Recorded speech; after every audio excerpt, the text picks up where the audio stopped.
open living area in the basement.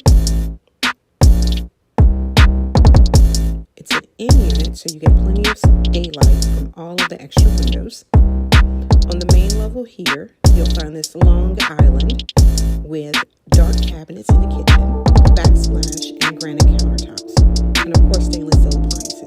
Here you'll see all the canned lighting that's featured in this particular home, with wide plank flooring, walk-in pantry, and of course another half bath.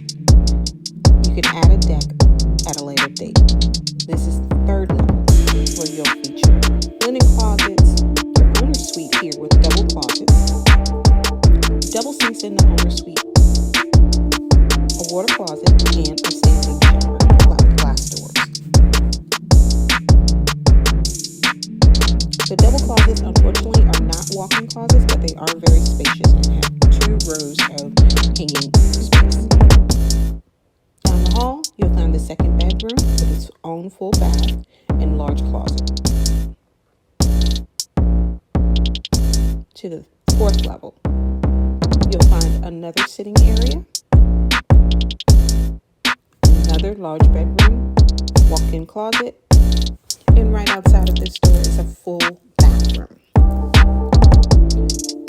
Next, we lead